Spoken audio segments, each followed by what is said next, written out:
Here's why you should invest in dividend-paying stocks in addition to having some growth stocks in your portfolio. If you've watched my previous videos, you know I love talking about growth stocks, specifically in the tech and AI space. But today, I want to highlight 3 dividend-paying stocks that I believe should definitely be in your portfolio.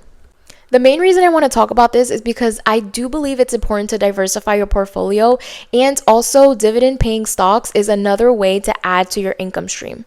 Here's how I typically decide when to invest in a growth stock versus a dividend-paying stock. So when the markets are down and I see that growth stocks are down, then I will typically buy a couple of shares of those stocks.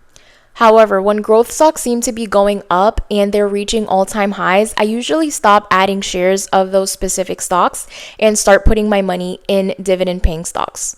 And like I always say, this is not financial advice. I'm simply sharing what I personally do, and you can do with this information whatever you'd like. So which dividend-paying stocks do I typically invest in? I'll share right now. First one is New York Mortgage, that's ticker symbol NYMT, and that stock is actually $6.71 right now and pays a quarterly dividend of 12.03%.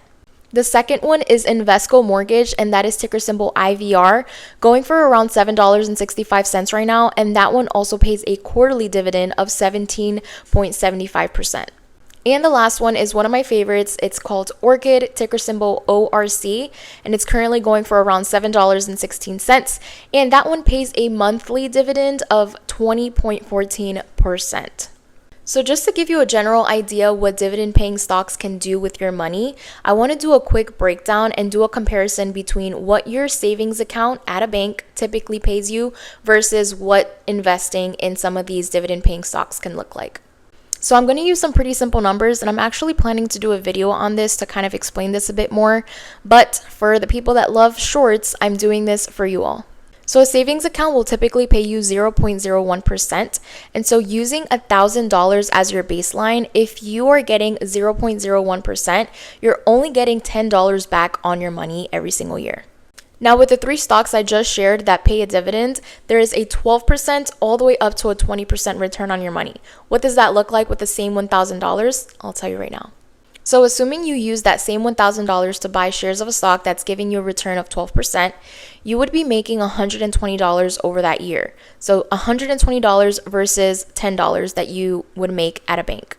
And if you put your $1,000 in the stock that pays you back 20%, you're actually looking at $200.